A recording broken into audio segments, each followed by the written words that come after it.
I can slowly start by using my prerogatives as moderator to do a bit of,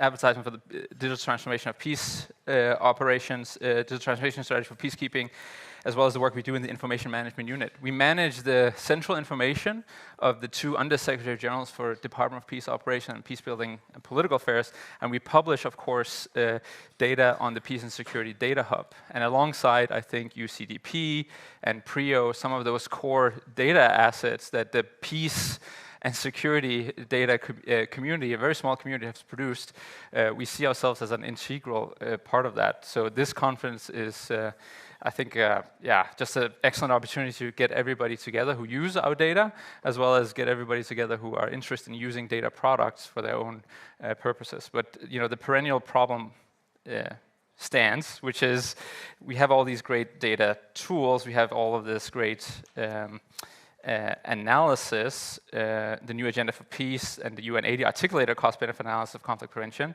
but of course the member states' investments in conditions for peace don't always follow. So this ever-elusive policymaker is nowhere to be found. But at the same time, I think as a community, we shouldn't really look past the fact that the data maturity of peace and security studies has actually changed dramatically over the past few years.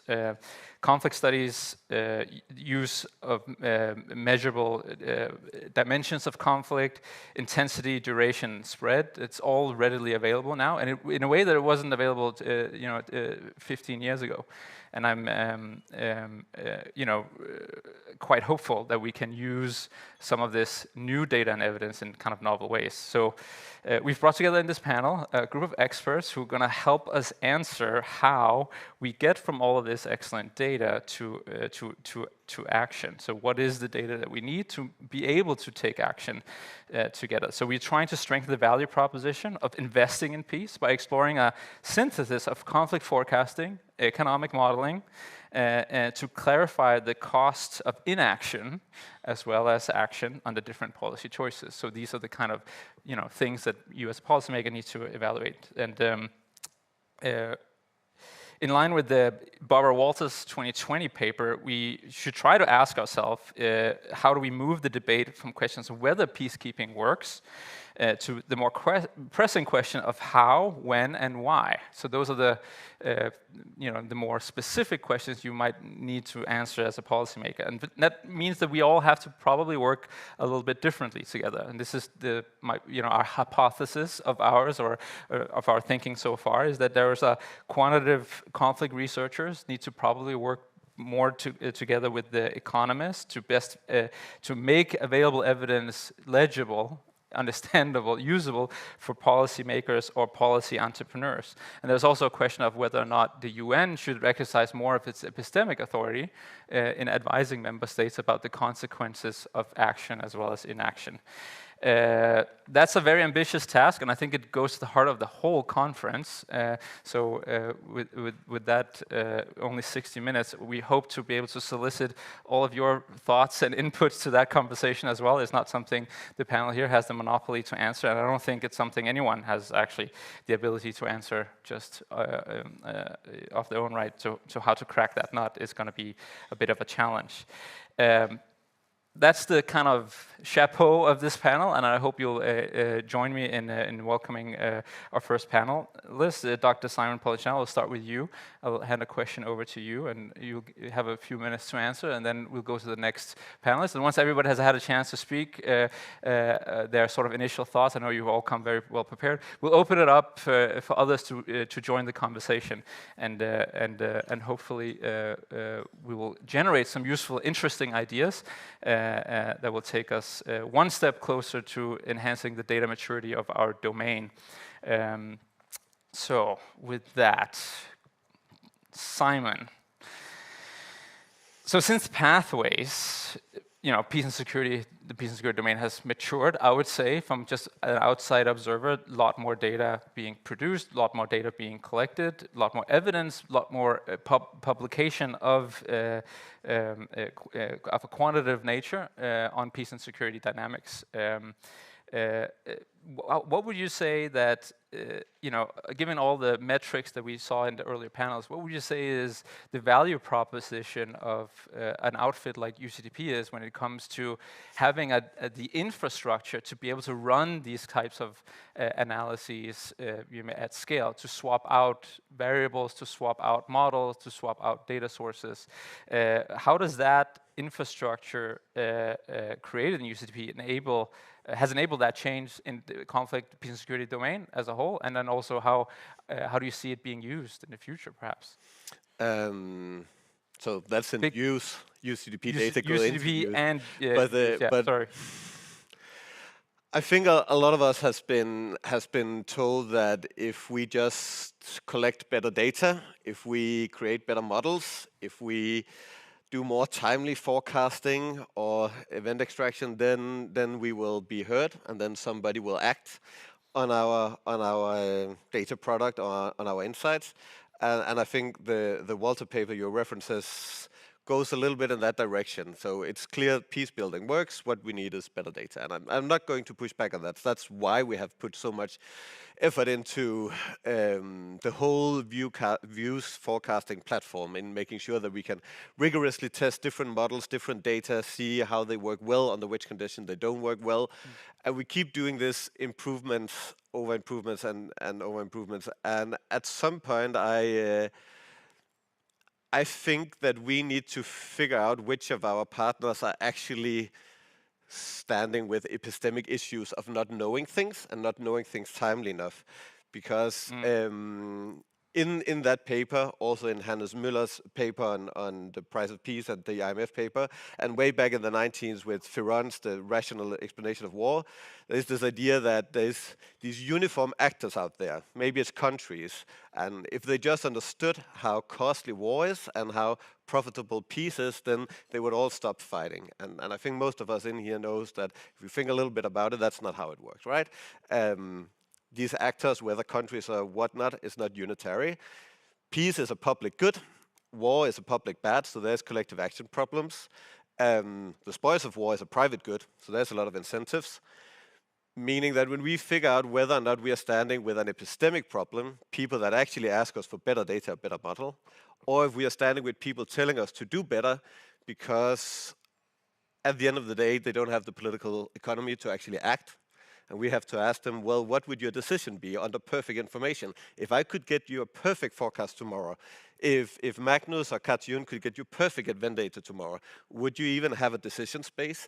And if they don't have a decision space there, then maybe we should look for partners that actually have a mandate and have the agency to do things. And I think the rigorous of how Views has set up things makes it easy, and this is also what we do in collaboration with a couple of our partners, not least FAO, to be very rigorous in asking what decisions is it that we can help you with, what decisions do you need help with, are we actually hitting the spot, and then there can be a feedback thing. And if we try to hit the spot and it keeps being vague and the target keeps moving, then perhaps we should back out and look for partners that have a little bit more of a clear vision.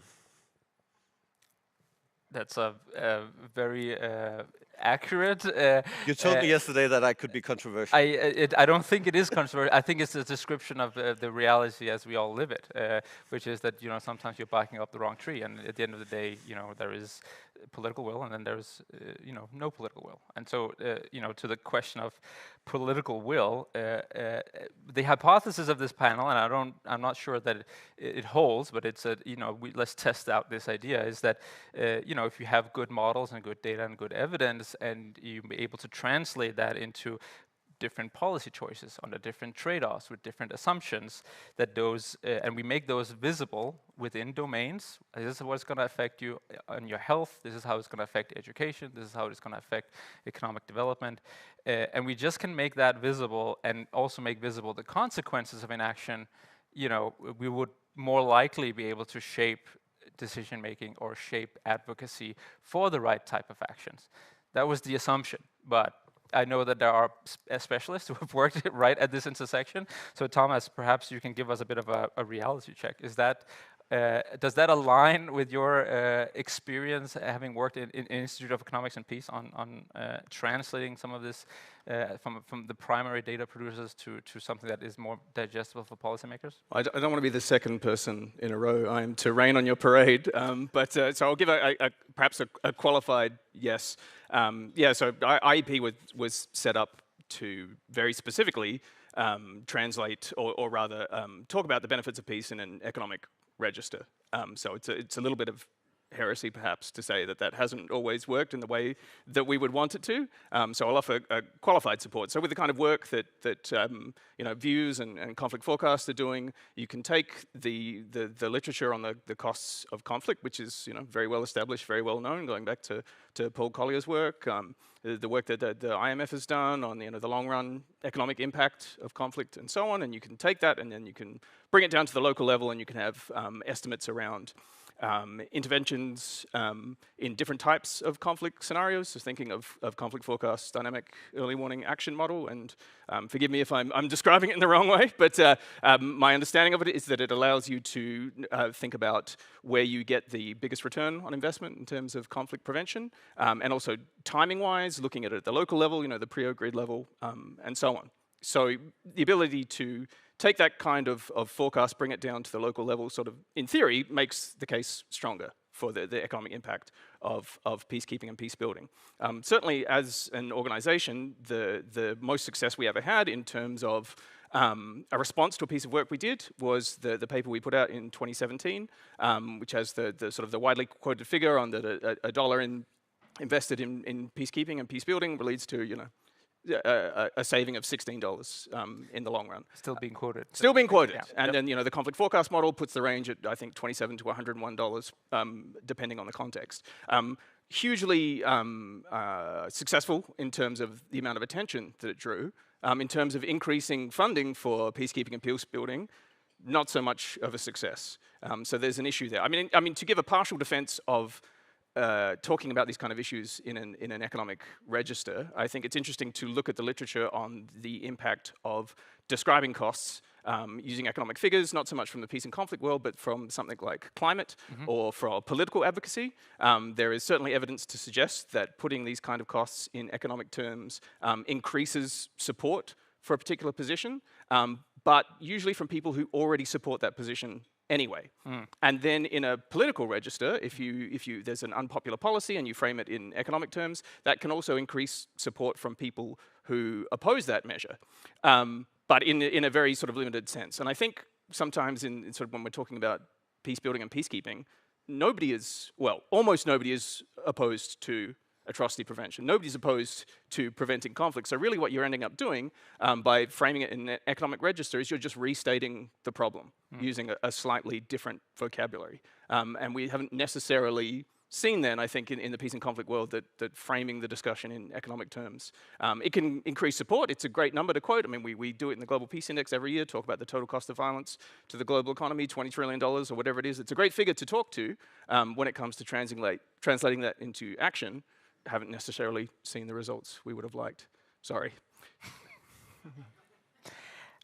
I think it's important, and I was involved in those discussions when those numbers were first kind of put out, and I wholly agree that putting these numbers out don't necessarily change some fundamental politics in our domain, and they're still going to be there. I think that you raise an important point about when can we reasonably expect certain numbers to function as these kind of shorthand heuristics that we can then use and then build out an advocacy coalition. And in a lot of contexts, it's a bit about preaching to the choir, but you need to build a coalition, and that requires sometimes some good strong numbers. Moving on to Anna Jensi.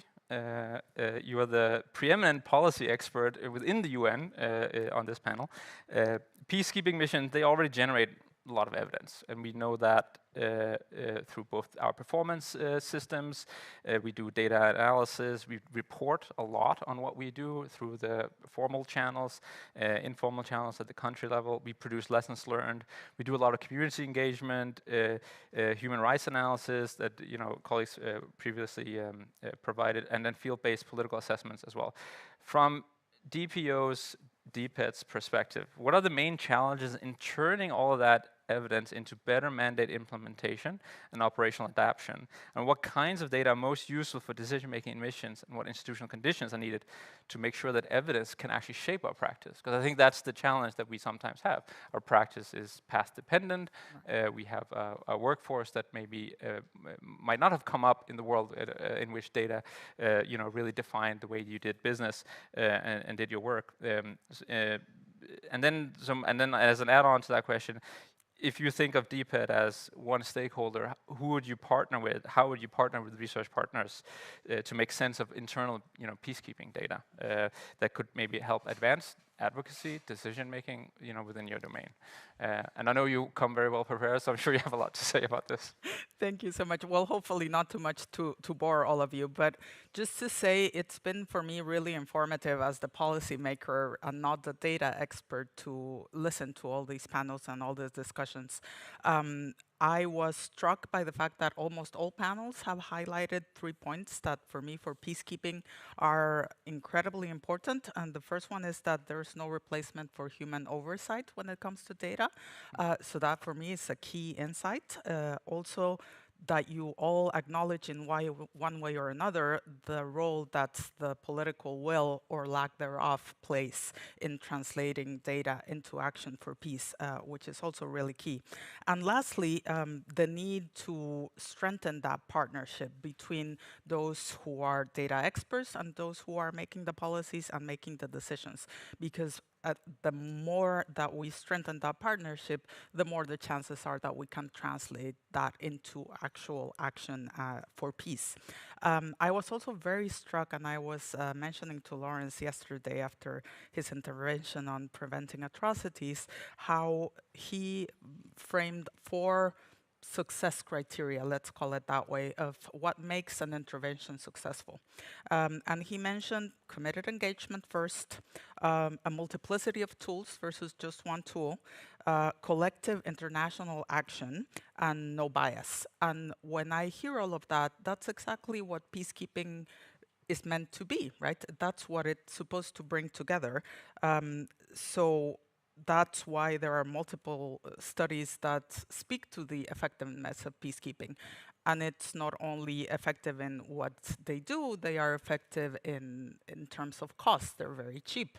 And there's a new figure that I heard recently that I found particularly striking. The annual budget of UN peacekeeping is equivalent to only 16 hours of military global spending. So not even a full day.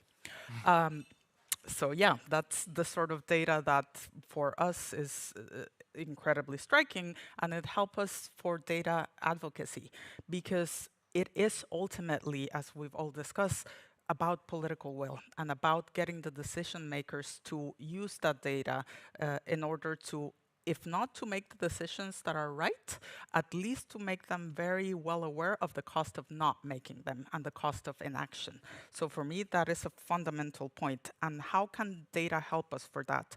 We have, as you mentioned, so much information that we gather. The UN is better at qualitative data, but we are also making a lot of progress in quantitative data, because that gives us the sort of figures that makes an impression and that makes our points more easily absorbable by the Security Council and by member states. So our challenges are less about getting more data and more about learning how to leverage it at decision key moments, because the data doesn't change reality just by existing, right? It needs to be tied to choices, and those choices are made by someone. So what the UN can usefully do is put that information in front of those decision makers and make them understand that whichever way they choose to go, it comes at a price. If they choose to delay action, that's a price. If they choose not to act, that comes with a price as well.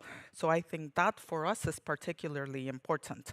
So it's the mix of integrating it at the very technical level, integrating all the different data sources we have and all the different data streams, and being able to understand it ourselves better, how to use it better, and the point of using it for data advocacy, for planning, for decision making. And we have made in peacekeeping, quite a lot of progress with that. We have the Comprehensive Planning and Performance Assessment tool, CPAS, which if you can, I recommend. There will be a session tomorrow virtually.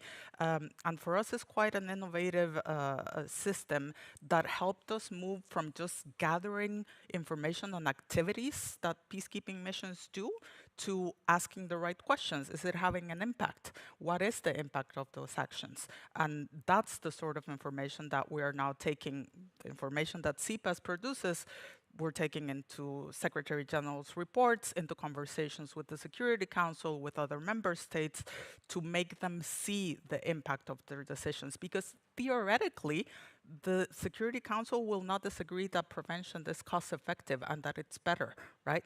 But when it comes to the political decision about it, they might disagree in how much the UN should intervene, how much the UN should devote resources to a particular intervention or not. So that's where data really adds value for the UN when we turn it into a strategic tool that helps us save lives. We use it also for protection of civilians and early warning, which is key for us because also it's tied to decision-making moments. Is when does that information hit us and when can we use it to actually save lives and impact in the field? So I will leave it at that, and hopefully we can have more of a discussion in the Q&A, but thank you. That was a nice save of the whole data agenda. Thank you so much, Anyansi. And then, you know, for Simon, maybe this is the right tree to be barking up against. So that's excellent. So moving over to Astrid. So from the member state side or all the way over to where you're advising government, maybe parliamentarians, evidence only has traction under specific political conditions, and it often competes with very strong institutional and strategic incentives. You know, this is the political world that we live in. What do you make of the evidence and data's ability to clarify decision spaces, trade-offs and consequences under different political constraints? So let's say under constraint A, this is the options we have, these are the scenarios, and these are then the impacts. What can data and evidence, how can data and evidence maybe help a policy entrepreneur undertake those efforts to convince and stitch together the right sort of advocacy coalition for a specific type of action? Because when you're part of the ever elusive decision maker, you're really pulling together, you know, a consensus around a decision, perhaps. Thank you for the question. Thank you for having me here. I agree. Also for me, it has been an extremely enriching time here in Stockholm. And maybe 30 seconds about CIF, because I'm not sure whether everybody is aware who we are. We are Germany's one-stop shop when it comes to multilateral crisis management and the civilian component. We belong to the German government. The MFA is our shareholder, and we have, like I always like to say, two chambers in our heart. One is the secondment side, present here with two secondees. Antje Lehmann, I've seen you on the panel lately before, and the other part is the think and research part, so using the knowledge of our secondees in the field, enriching it with our own expertise, and then giving recommendations to the German government, but also to the multilateral players like the UN, NATO, EU, and OSCE. And of course, evidence always gains traction when it clarifies or helps to clarify trade-offs and aligns with the strategic interests of political actors, rather than acting as a neutral arbiter. And to overcome institutional constraints, policy evidence must be strategically and smartly designed, utilizing specific data types, coalition frameworks, and the insights of policy entrepreneurs to really drive change. There are many political constraints like institutional rules, bureaucracy, budgetary limits, and polarized interests. And those force every leader normally into difficult zero-sum calculations. And evidence helps navigate these spaces by, I would like to say, three different areas. It helps to quantify opportunity costs. So translating abstract policy goals, like, for example, environmental protection, into localized economic and social trade-offs. It also data help to map constraints. if they identify institutional veto points, legal bottlenecks, and administrative capacities to show leaders what is actually really feasible. And they depolarize through scenarios. If they provide predictive modeling and cost-benefit analysis that depoliticize means while highlighting different value-based ends. And you asked me about coalitions. And I guess everybody knows the Carney speech in Davos, which really was for me a very helpful new idea of thinking about coalitions. They form around shared core beliefs and policy goals. And new coalitions require data that unifies previously disparate groups. Through, again, I would like to mention three ideas. So, overlapping interest data showing how seemingly unrelated issues intersect. For example, the overlap between public health outcomes and climate resistance. Data help to share vulnerability assessments. So hyper-localized or disaggregated demographic data that reveal common risks across different communities or sectors. And lastly, and very important, framing data, storytelling data, such as human impact analytics and success stories that connect intellectual research with emotional resonance or resonance. And then you asked me about entrepreneurs, the game changers. They are knowledge brokers who exploit windows of opportunity to push innovative solutions. And to be effective, they require really actionable tactical intelligence, also coming from data. These can be administrative or geodata, really granular data, zip code level disparities that prove an existing policy is failing and highlight exact locations for localized interventions. It can be what works evidence or what does not work evidence. So really impact evaluations that help leaders to de-risk new policy ideas and prove they are cost effective. And then, of course, institutional mapping and political networks. So an analysis of political opportunity structures, legislative vote thresholds, and stakeholder mapping to identify potential swing actors and blockades. But I would like to mention, like many of you before, data are never neutral.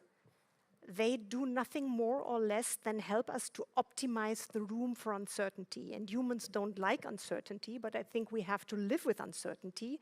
And prediction coming from data does not replace politics or human judgment.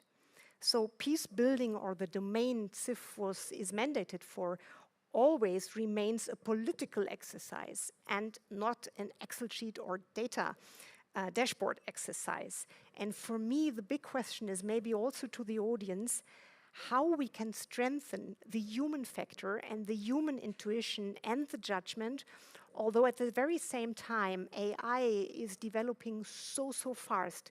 So which kind of trainings or leadership initiatives could we all start working on to, again, make the human factor strong? What an inspiring and interesting intervention. Thank you so much, Astrid. Really appreciate it. I want to open this up to everyone, but I also saw Simon scribbling away because I know it sparked a lot of interesting ideas. So maybe you want to just have a 2 cents on what everybody says, and then we can start opening it up. In the meantime, please, guys, think of your questions to the panel, but also maybe an intervention or two, as long as you keep it short, so we can keep the conversation going. This perennial problem is not something this panel can solve, and it's not something everyone here can solve, but it's definitely something we need to start having a conversation about, how to make our evidence a bit more politically salient. I think I came off maybe more pessimistic than I am. I am very pessimistic, but I'm not, I'm not a total gloom, because you can probably categorize it differently, right? But when Anna Jansi talks about what she's doing, you can think of our potential partners or stakeholders out there maybe in 3 categories. People that have a well-defined decision space. They know what they want to do. Like Maximo Torres, the chief economist from the FAO, he came, he was like, I want these things. then maybe we figure out that we need to adjust a little bit, but well-defined decision space. Then you have actors that have like a decision space that can, in theory, be elicited. Like maybe they are not exactly sure what decisions they are taking, what decisions they could be taking, but if we work together, we look at data, models, the domain they're working in, a decision space can be elicited. And then you have actors where there is no decision space. And it's the last one where I think that we need to be cognizant about when we keep getting told to do something better, something different, if we are just running in a treadmill, or if we are actually, you know, working towards something, or just distracting ourselves. And because if you then take the two first, for them it's an epistemic question. Can we get knowledge? For the last one, it's a political will, political economy question. And we can also choose to tackle that. But that's a more activist role. That is not just, that is us, as you also point out, both of you, that is us starting to say, okay, but maybe there are people that are not willing to act. Then there's a trolley problem, right? Not acting is also acting. But then we want to be open about, if you don't act, this is what will happen. And this is the actors that we think have agency. These are the decisions we think they can take. These are the people that will pay. These are the people that will die. These are the people that will be rich. And we can start working towards these frameworks for like the stakeholders that don't have an action space or don't have the will or capacity to move. But that is different from what I think most of the people that do event extraction or forecasting right now see as their own role. But I'm not against it.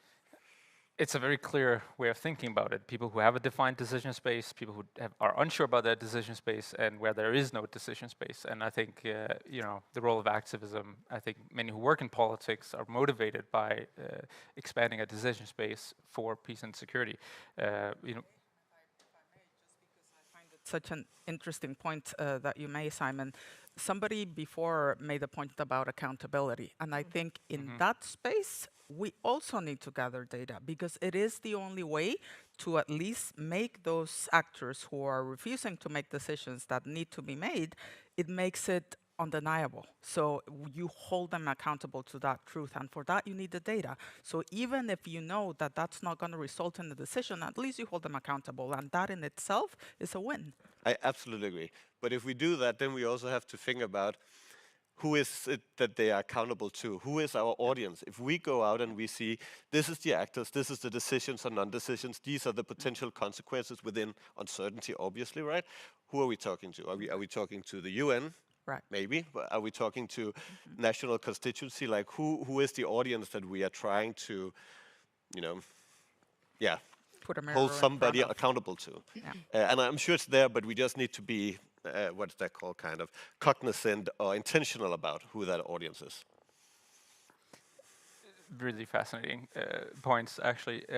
Is that No, I wait. So let's open it up. Let's see who else has views on this. I might be able to. There's a Kasayun, of course, maybe the first one to sneakily, yeah, Kasayun, and then the gentleman to the right afterwards, and then the gentleman with the glasses there after you. So Kasayun first.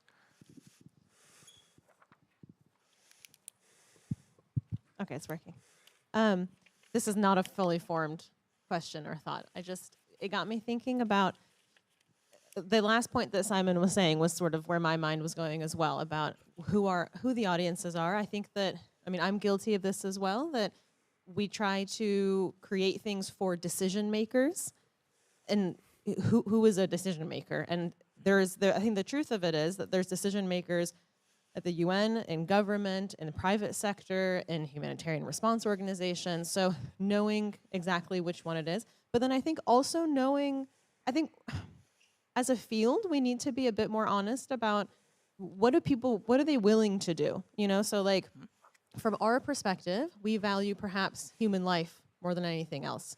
So we want people to say, this is where people are being impacted, this is where you should send people. But it's not very realistic, because the audiences that we're dealing with have political restrictions or motivations, or they have monetary motivations, et cetera, reasons why they don't necessarily value human life as first and foremost the way that perhaps we do. So I feel like we need to have maybe an honest look at who are we talking to, and is there a more clever way for us to get at what we want while also trying to get them to agree to basically do it. It's not really a question, it's just a random musing. Thanks, Katrin. The gentleman to the right. Yeah, thank you. Thank you. I think it follows well on this point. So much of the discussion seems to hinge on our understanding of the mindset and motivations of the senior decision makers we're trying to influence here with our data and analysis and warnings and such. I think there's a risk of having a sort of simplistic model of these decision makers that's not fully informed by actually a lot of experience and understanding.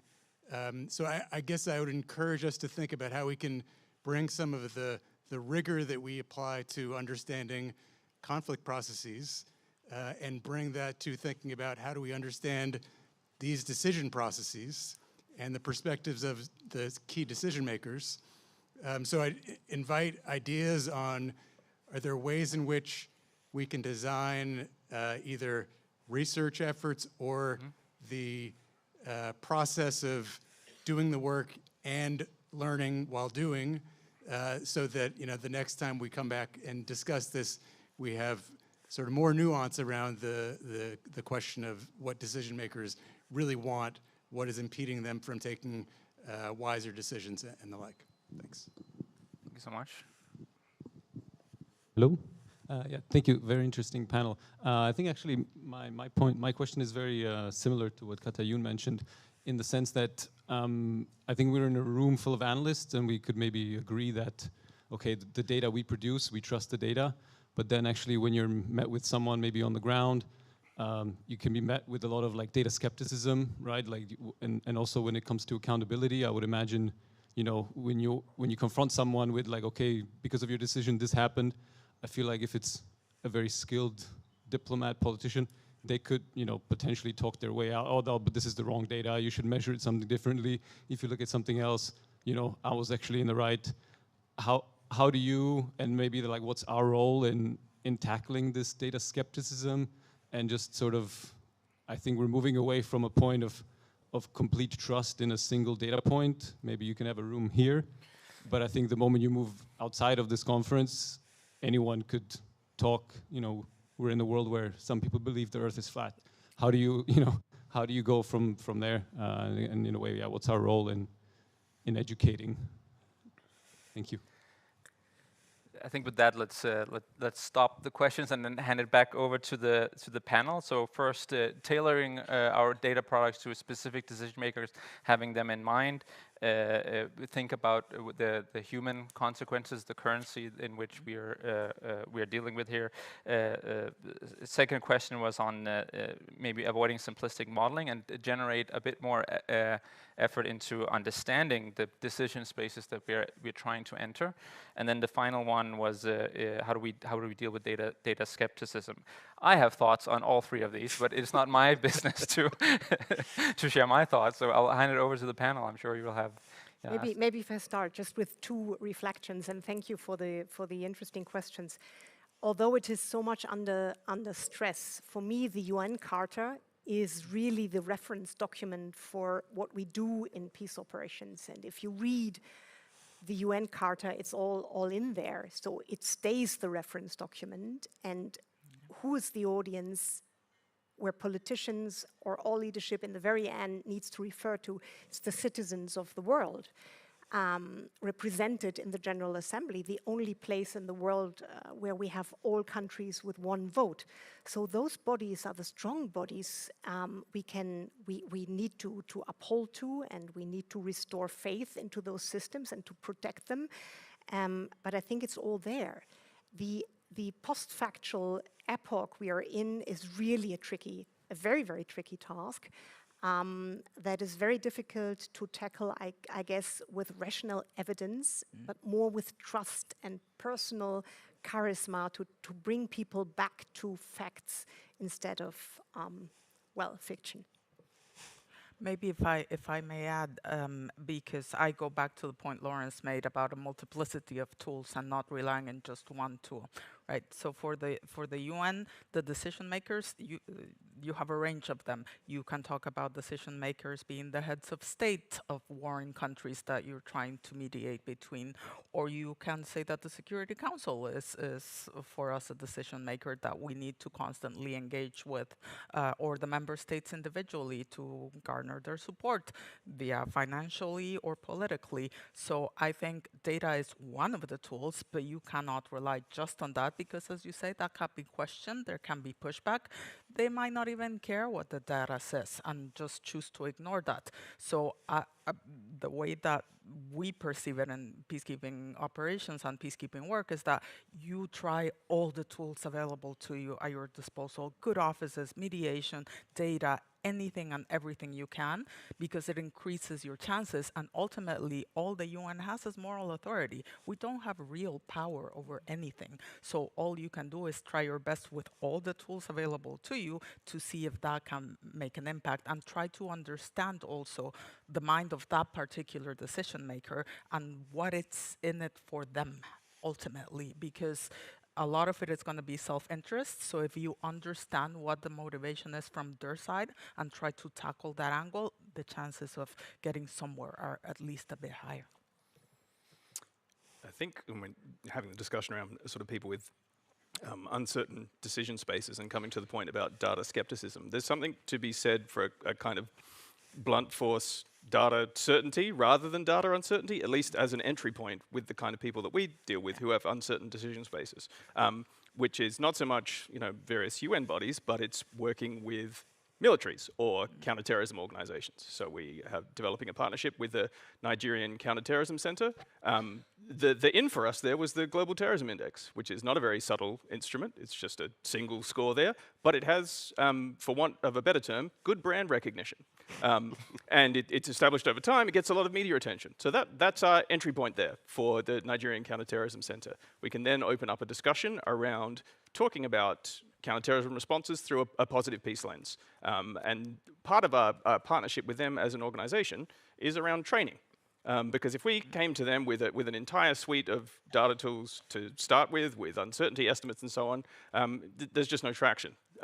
So the sort of blunt force instrument of a composite index gives us the in. So then we're partnering with them to provide data training. Then in terms of thinking about partnerships, that gives us the opportunity then to introduce tools like views and conflict forecast and inform, because we don't have those tools. We don't produce those tools. That's not our role in the ecosystem. But we can introduce people who would otherwise not be interested in those tools to them.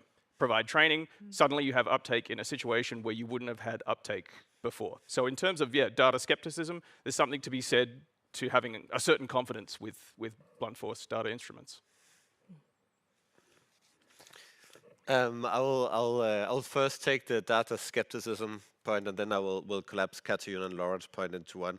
So we are not the first to face data skepticism, right? It's the whole merger not doubt thing.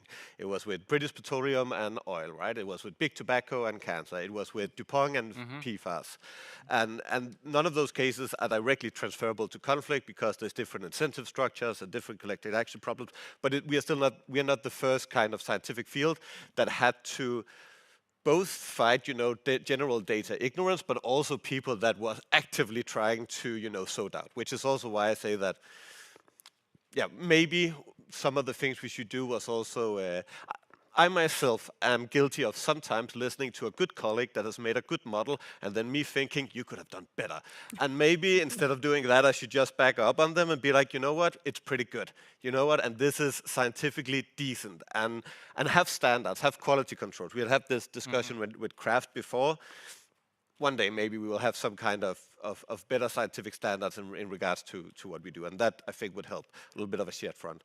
To Katarina and Lauren's thing, so Lawrence, when I wrote my thoughts down about this panel, I was like, oh no, I'm not agreeing with Lawrence on stuff. Because I do know that you and some of my colleagues at the Simon Scott Center think that we should, as you said yesterday, that we should be ready with the knowledge once somebody is ready to reach out for it. And maybe I'm a little bit more proactive. I want to shove the knowledge down their throat and be like, this is the facts. And it's not sure that we will agree upon that. But what we will absolutely agree upon is that you know more about the psychology of decision makers than I do. Like, unequivocally, and I will never understand that. I'm not that close to decision makers as you are. I don't have that experience. So 100%, and this also goes to what Katayun says, that we need to map out, who are these different decisions makers, because they're very different, they have very different incentives, they have different ways of thinking, different modus operandi, and that's just a collaborative effort. And I fully, admit that that's not a thing that Views will be able to solve without, for instance, the Holocaust Memorial Museum. Thank you so much for that, Simon, and the whole panel. Really insightful things. I wanted to just use my prerogative as moderator, just 2 cents on the importance of transparency in the use of our tools. I think there is knowledge is really expensive to produce in this domain, and the fact that Views comes with a peer-reviewed methodology carries, I should carry a lot of weight, and I would really also encourage our craft colleagues to consider quality standards when we are presenting what to some policymakers appear as wizardry tools in front of them. We should definitely maybe think about that, and it's something we live in inside the organization. Is easily get duped by a fancy graph, and then when you start interrogating the underlying data, oops, it's actually perhaps of a lesser quality. So many threads to pick up on here, but before I do, I want to open it up to the group. Yeah, there's a lot of interest. Okay, yeah, please, the lady there, and then after that, and the lady in the back with their hands raised, way in the back. Yeah, there you go. Why don't you start?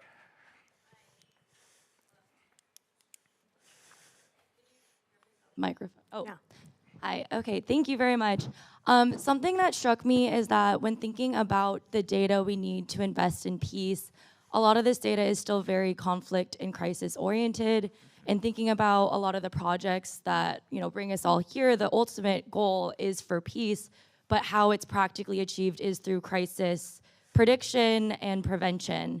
And so I'm wondering kind of what the missing link is in building towards more data that systematically understands peace at the granular level. Like, what would it look like if we had a Views for Peace that can understand these positive peace indicators and not just the absence of conflict or the decline of conflict in the negative peace sense? And then the more provocative question is political will more motivated by crisis than the promise of peace? It's a great question. I'm glad I'm not answering that. Hi, I'm Amanda from Peace. I wanted to pick up, Simon, on your point around the spoils of war being profitable. And so I'm wondering whether, is this part of using data for accountability, of tracking, like people say, follow the money?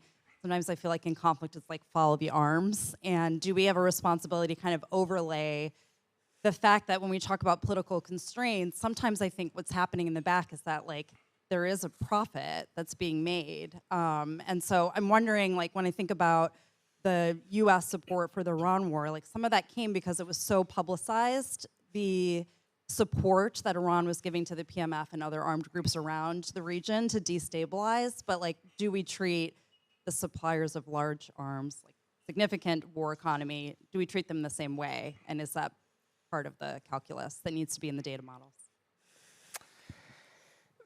Those are explosive questions that I will not dare to answer, but perhaps our panelists might venture a guess. So the first one is positive peace instead of conflict incidents, perhaps providing more granular understandings of a situation.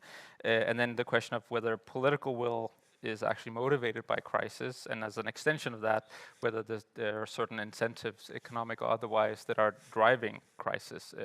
The spoils of war was being mentioned. I think Simon is probably the best person to start here, but if others want to chime in. I can start then. First, for the spoils of war, I don't see why not, Amanda. Why not? Why not just, and it doesn't even need to be like normative preaching. It's just descriptive, saying some people make a lot of money, some companies make a lot of money, and that a lot of that information is very publicly available. And I don't see, if we make kind of more actor decision focused forecasting and event extraction, I don't see why we also don't see who is paying, who is, getting rich, who is dying. And it doesn't even need to be framed in a moralistic way. It can be purely descriptive to the extent that we right now have the information, right? But again, as I am also told, all these things are expensive, right? And we have all heard, there isn't a lot of funding, so we also have to agree upon, what are the most important things to do. But I think that could be one of the most important things. And that goes over to important thing, positive peace. Yeah, I guess that the Peace Research Institute also was basically founded on Jonas Galtung's kind of questions about negative and positive peace. At least that was some of his very early work back then. So I don't think that anybody at the Institute or in views kind of disagree with you that peace is a lot more than just negative peace, and it's a lot more than the absence. A little step that we have taken, but it is a little step, is the impact modeling that Howard Hegar was talking about yesterday, to look at, okay, but what does this mean for infant mortality, for vaccination rates, so on and so forth. But I think we can do more. I'm not really sure how, but that's kind of a data problem. I'm not sure we have the right data yet, but yeah, still the right path to look down, I think. Institute of Economics and Peace, is that something you have experience in? Yeah, I mean, we have a slightly different positive peace framework, but along the same lines, there's certainly an appetite for it, particularly, interestingly, amongst security organizations, amongst counterterrorism militaries. That's where we've had some of the greatest response in terms of using positive peace as a framework. So doing a project in the Philippines, developing a positive peace framework dashboard, the whole kit and caboodle. The problem for us is that, with the level that we operate on, it's at a very macro level. So using our framework, measuring positive peace, comparing it between countries is relatively straightforward. Taking it down to the national level becomes more difficult. Taking it, subnational, local, community level becomes a much more difficult proposition, not something that we're currently set up to do. But certainly the appetite is there, absolutely. Maybe I'll just related to the question of positive peace, I think that is a particular area where peacekeeping struggles a bit to demonstrate impact and to show the positive effects of our interventions, either when we're in a country or once we have left, and how that reality changed because of a peacekeeping mission. So I think that has been something that we've been grappling with and struggling to make more of to be more intentional about showing that, because peacekeeping operations are so reactive and they're in such volatile environments and they're struggling with the crisis of the day, that capturing all those positives is hard, but I think it is important to make the point and to use for advocacy as well. And on your question about whether political will is created by crisis or not, I believe it was Katayun yesterday who was saying every conflict you need to look as its own specific thing, right? I think you cannot generalize, yes, in some cases, yes, in some cases, no. So I think it's very important that you don't try to apply a cookie cutter vision to all of it, but look at the particular problem that you have in front of you, as small or as big as you want to cut that piece of the pie, and just analyze that and see what is the mechanism there that has it ticking, and how is the best way to try to address it in its own particular universe, and see if that has an impact. And maybe to the question of peace, I mean, speaking as a European citizen and nailing it down to everybody who's living in Europe, I mean, this is a very, very successful peace project coming after a time where we had horrible wars in Europe, and Europe benefited a lot from working collaboratively together, economically and so on. And I think it's up to everybody now to really stand up for that project. I know it's very much under stress from outside, but also from inside. Dangerous right parties making us think that a badly managed globalization should bring us all back to national interests, which is totally wrong. So it's up for everybody to stand up for the own life experience, what it means to live in peace and to defend it. And I think we can't delegate that to any politicians. It's up for everybody of us in the room. So we are the decision makers. Yes, yes, we're the decision makers of our own future, in a sense, yes. That is so true. We have the 5 minutes left, so I'll open up for 1 or 2 more questions, and then I have a few questions to round us off with as well. Anyone venturing? I'll go into the rounding off questions then. I think I would like to pick up on a few things playing off of your experience from both the Institute of Economics and Peace as well as in the policy domain, and that is the role of training actually, and the role of educating a new cadre of entrepreneurs, or policy entrepreneurs, or planners that would really be able to pick up on a different method of actually trying to make a case for action that is really evidence-based.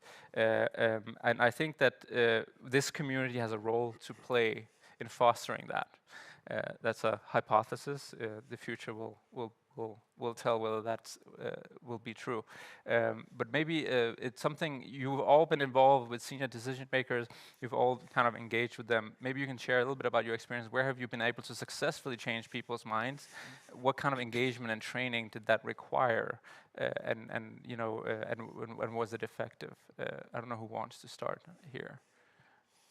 I can start briefly with my experience in UN peacekeeping, and I see not only how training and thinking differently about the types of profiles that you bring into policymaking can be really useful, because traditionally in peacekeeping we were mostly about qualitative data and analytical reports and documents, and now we have started to look at different profiles to complement that, because there is a realization that we need both sides of that coin, right? We need the data experts, we need the tech experts, we need that awareness of that part. That is a skill that it's often lacking in UN peacekeeping. So we have gone through the route of hiring more people with that profile and using them into our policy shop to train and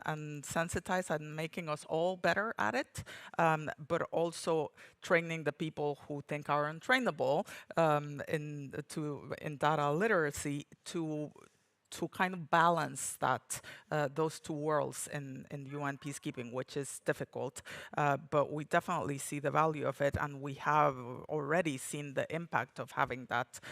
We have started in DPIT specifically a working group that was with volunteers, young people, to examine AI tools, to examine how to use them for policy development, to examine the risks of them, to examine what's the ethical use of them, and just grapple with those questions together. And that small working group, which started as an initiative of two young people being curious and asking all those questions, is now a division-wide working group that is producing a proper manual on how do we use AI tools for policymaking, which is extraordinary because it was an initiative of individuals. So yes, we are all the decision makers, and we can train ourselves, each other, and be aware of the areas where we're probably lacking and try to complement them with others. So that's always incredibly valuable. Simon? I couldn't agree more. And I think maybe it sounds like it's easy to make it sound banal to be like we should collaborate more, but I don't think it is, because there is often this kind of, it's the whole kind of, you know, communication issue that when you come from a bunch of different fields and then you try to talk together, Right. It's hard. and it's not just it sucks. It's, you know, because suddenly you don't feel like an expert because you feel misunderstood. The other people feel misunderstood. You're sitting there thinking, do they even know what I'm talking about? They're thinking the same thing. And it's so easy and so tempting to just retreat back to your tribe and be like, well, I guess policymakers don't understand science. And then you're just, you know, grumpy somewhere. And it's just, you know, it's very tempting, but it just doesn't move the thing forward, right? So we really have to, you know, like take a bite of the sour apple. Isn't that what we say in Denmark? Yeah. I think so. Yeah, and be like, okay, this will not be particularly fun before we have developed a shared vocabulary. And when we was doing it with the FAO, even though this was data scientists and insurance people working in the UN, we shouldn't be that far from it. It almost took a year before we had like a shared vocabulary that so we could actually, every time we sit down, know exactly what we are talking about. And that's just, it's just hard work, but it's, it is the way forward. I absolutely agree. 40 seconds left. One little example, at CIF we have quite a few secondees working on hybrid threats in different organizations, NATO, UN, OSCE.